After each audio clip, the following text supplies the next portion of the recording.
আসসালামু আলাইকুম, সবাইকে রমজানুল মোবারক। আশা করি যে যেখানে আছো সবাই ভালো আছো, সুস্থ আছো।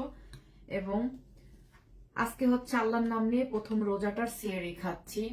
আশা করি আল্লাহ পাক কবুল করবে। আমি সিয়ারিতে জানিয়েছি হালকা কুসুম গরম পানি 1 গ্লাস, তারপরে 2টা ডিম পোস, আর হচ্ছে এটা হচ্ছে একটা মানে চিয়া সিড দুধে ভিজাই রাখছিলাম, চিয়া সিড ভিজানো দুধে, আর হচ্ছে কিশমিশ, কলা, তারপরে হচ্ছে আনার, আঙ্গুর, আর হচ্ছে খেজুর।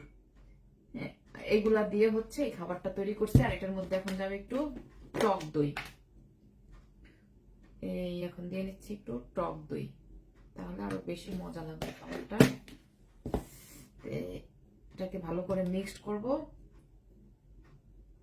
বাটিটা মনে হয় এত বড় দিলাম বাটিটা, তারপরে দিয়ে বেশি হয়ে গেছে। এখন বিসমিল্লাহ আল্লাহ পাকের নাম নিয়ে একটু ডিম খাই, ডিম পোস। আমার এই হচ্ছে সিয়ারি। বিসমিল্লাহ আল্লাহ বারাকাতুল্লাহ।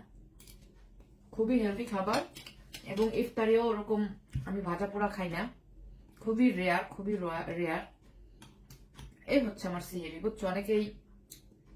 অনেকেই আমাকে রিকোয়েস্ট করছে, আপু সিয়ারির সময় ভিডিও তৈরি করবেন, ইফতারের সময় ভিডিও তৈরি করবেন। আসলে আমার সেই জমলক্ষ খাবার ঠাবার না, বাংলাদেশের মতো যে 15, 20টা, 30টা, 50টা আইটেম নিয়ে বসা, ওরকম না। একা মানুষ থাকি, আর হচ্ছে আমি ওই ভাজা পোড়াটাও স্কিপ করি, খাই না। তো সবকিছু মিলাইয়া আলহামদুলিল্লাহ। বিসমিল্লাহ আল্লাহু বারাকাতুল্লাহ। ওয়াও, এটা অনেক হেলদি, এবং এই খাবারটা সারাদিন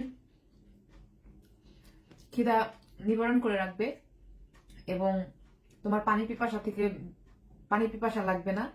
তারপর অনেক হেলদি একটা খাবার, বডিতে অনেক এনার্জেটিক ফিল করবা, মানে সবকিছু মিলিয়ে আর কি গুড ফর হেলথ। এটাই হচ্ছে আমার সিয়ারি। তারপরে হচ্ছে একদম উজু করে ফজরের নামাজ পড়ে, পারলে একটু কোরআন তেলাওয়াত করে তারপরে আমি শুয়ে পড়বো। সবাই ভালো থাকবা, সুস্থ থাকবা। বাই। আল্লাহ পাক আমাদের সবার রোজা কবুল করুক, ইফতারি কবুল করুক, কোরআন তেলাওয়াত করা কবুল করুক, আমাদের নামাজ কবুল করুক, এবং আমাদের সবাইকে জাহান্নামের আগুন থেকে রক্ষা করুক। আমিন সুম্মা আমিন। আল্লাহ হাফেজ।